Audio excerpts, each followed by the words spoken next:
After a year of research and interviews, the House Intelligence Committee has finally completed its investigation into that Russian meddling during that 2016 election you've been hearing so much about.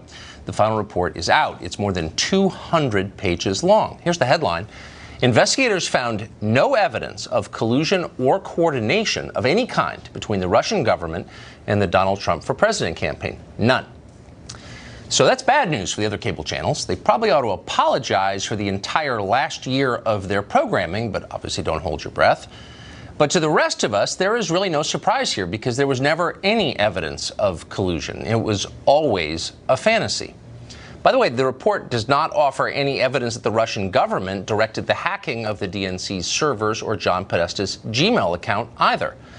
To this day, though no one ever says it, no one has ever come up with any proof that that happened, despite the fact that we're all apparently required to believe that it happened, or else we're Russian agents ourselves. But whatever. There's not a lot new about the Trump campaign in this report, but there is quite a bit about how Washington actually works. Consider former Director of National Intelligence Jim Clapper. For years, Clapper was one of the most powerful intelligence chiefs in the world. Now he's a cable news shouter and a political activist. He's also a prolific liar. According to today's reports, in sworn testimony to Congress under oath, Clapper claimed that he never discussed the Steele dossier with anyone in the press. That's untrue. The report reveals that Clapper whispered to CNN about the Steele dossier, and months later, of course, the network hired him as a contributor. He still is one. Yesterday, Jim Comey told our friend Bret Baier that Clapper encouraged him to discuss the dossier with the president. That briefing was later used by CNN and other media outlets to justify reporting on the dossier, and so on in the circular fashion we've been watching for the last year. In other words, the whole thing was a setup from the beginning. No one ever really believed the dossier was true or cared if it was true. It was always just a tool designed to hamstring an administration that permanent Washington opposed from day one. Trump was onto this actually from the beginning. He couldn't really explain it, but he could smell it, which is his one great talent. And he was right. Of course, he was attacked mercilessly for suggesting the so-called intel community might not be on the level. How dare he do that, they yelped on CNN. They're public servants. They've dedicated their lives to keeping you safe, blah, blah, blah, blah, blah. Actually, they're just people. Some of them are great people. Some of them are rotten and unethical. Some would gladly use leaks, deception, and innuendo to reverse the results of an election. Most people understand this, and that's why the phrase deep state is suddenly part of the public conversation. John Brennan is part of the reason, by the way. Brennan is the former head of the CIA, and like Jim Clapper, he's an accomplished and enthusiastic liar. Like Clapper, he's begun a second career as a political activist. Almost immediately after today's report was released, and long before he could have actually read the report, Brennan denounced the entire thing as meaningless. He then said this on Twitter directly to the president, quote, "The special counsel's findings will be comprehensive and authoritative. Stay tuned, Mr. Trump." He added an ellipsis just to make it extra ominous, which it was. Okay, so the longtime chief of a shadowy intelligence agency is warning the democratically elected president of our country that something bad is about to happen to him, apparently because John Brennan has inside knowledge the rest of us don't. But don't let that bother you. Don't get paranoid or anything. Don't buy any of those nutty conspiracy theories about the deep state. Everything is fine. Just be sure to obey the permanent government in Washington, or else goons like John Brennan will crush you. Terry Turchie is former Deputy Assistant Director of the FBI's Counterterrorism Division. Mollie Hemmingway is a senior editor at the Federalist, and they both join us at the top of the show tonight. First to you, Mollie. What do you make of this? You read the report. What's the takeaway? Well, it is interesting. They found that after a year of rigorous investigation, there's no actual evidence of treasonous collusion between Trump and the Russian government. That's probably not very surprising. What they did show was that there's quite a lot of collusion at the highest levels of government to cook up and propagate a narrative of Russian collusion. We'd already learned from this committee about the FISA abuse at DOJ, where they used a research document bought and paid for secretly by Hillary Clinton and the Democratic National Committee to secure a wiretap on a Trump campaign affiliate. And then you picked up on this other thing that is interesting. James Clapper gave contradictory testimony under oath about what he was leaking to CNN. And that is interesting. The whole thing that got everything going was this briefing of President-elect Trump, supposedly about the dossier. We later learned it was only about one salacious part of the dossier. Right. And This was highly placed. This was well sourced. Obviously, it looks like it went to Clapper or someone close to him. And learning that this was all done, that Comey was asked to brief President-elect Trump on this dossier, and that this was done because CNN needed a news hook in order to justify writing about a dossier. That is a very interesting detail to learn, and should put a lot of the coverage that we've seen for the last 15 months in an entirely new light. Well, I mean, Terry, you spent a lot of your life working for the federal government, a law enforcement agency that has intelligence components to it. The credibility of the agency is, I'm sure, important to you. It's important to me as an American citizen. None of this seems to help. I mean, if there's no collusion at the bottom of all of this, then all of this is starting to look very political, and that's bad for the way citizens feel about their government, isn't it? Absolutely. And when you look at this, the real dangerous part of this, and the part that should scare every one of us, you just named them, the heads of the major intelligence and investigative agencies of the United States, the CIA, the FBI, the NSA, all of these people at the top appear to have had just one goal in mind, and that was to be anti-Trump and to make trouble for him after he became the president. I think it's really interesting that all of this idea of unmasking, for example, didn't really start up until after he became elected. And I think that everybody thought, and I think Mollie and you and I would not even be sitting here today and talking had Hillary Clinton won the election and Donald Trump lost. I think this whole thing about Russian collusion would have vanished somewhere. But really, that was a shock to the system. And so something had to be done, because they had to make sure that they impugned Trump so that they could maybe be on the way to regain some sort of power again. I really think we have reached a point in America where we don't like to talk about this, and we weren't supposed to talk about it for years. But the Democratic Party is important. It's part of our two-party system. But it has gone so far to the left that you're seeing all of these kinds of practices and things going on that make you think that maybe the Democratic Party is the party that has a real problem with people who have penetrated it. Maybe the Russians have, maybe the Cubans have, maybe the Chinese have. But there's a lot of indicators here that all of these arrows keep going back in that direction, and they're up to their eyeballs in all of these things that we're told we're supposed to make Trump look bad and look like he was colluding with the Russians, which is not the case. Right. Well, maybe they just don't believe in democracy, and so when the results don't go their way, they try to undermine them. I'm really bothered by this tweet in the larger behavior of John Brennan.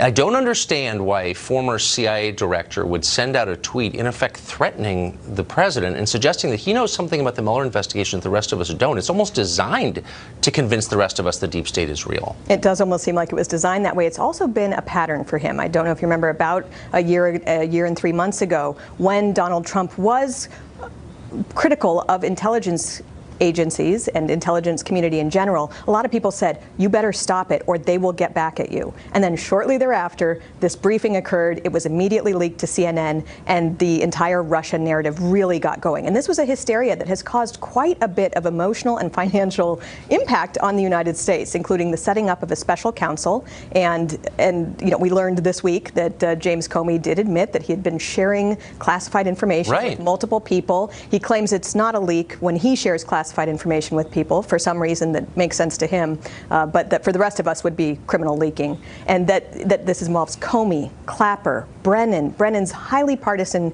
tweets and highly threatening tweets. They're ominous. And then they leak the transcript of the president's conversations with foreign leaders. I just, Terry, want to end with you, since, again, you've spent a lot of your life working at high levels of government. You don't seem like a conspiracy nut or a crazy person, just the opposite. I don't think that I am.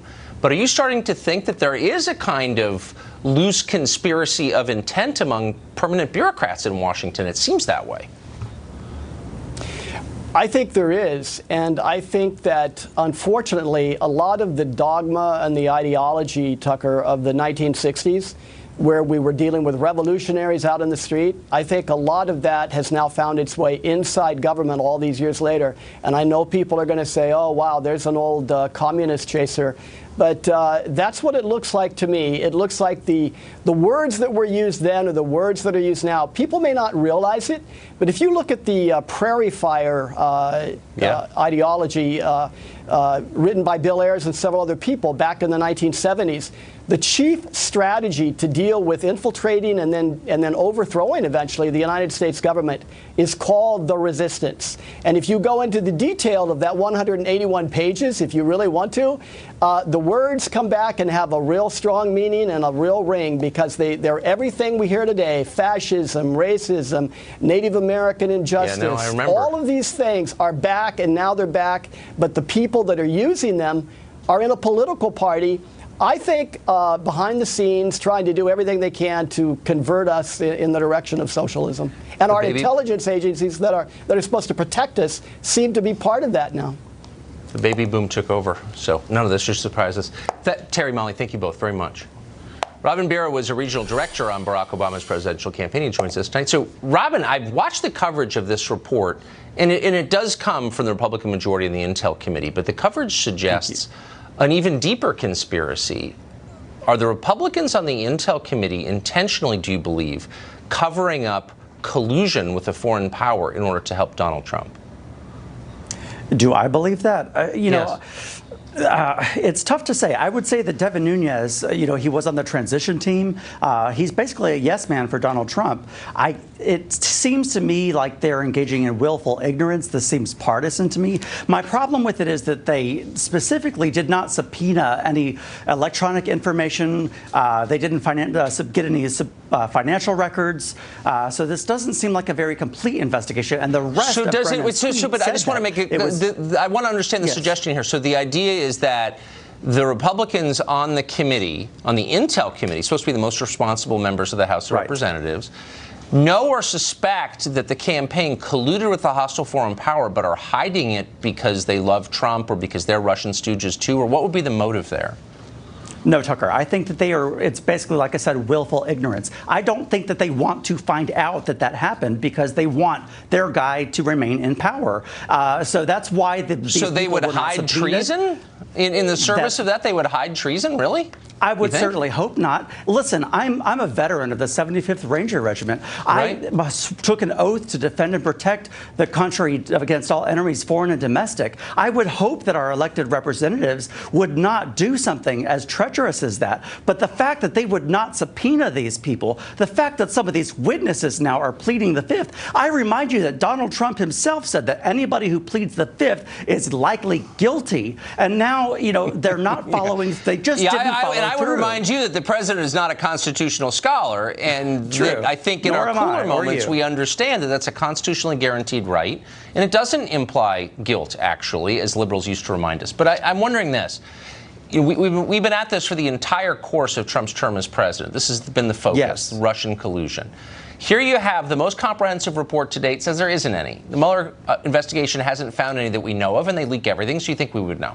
So at what point can we say, let's move on to fixing the problems of the country, like the middle class is dying, no longer the majority. 60,000 people died of drug ODs last year. Do we get to move on to that, or do we wallow in this crap forever? What do you think?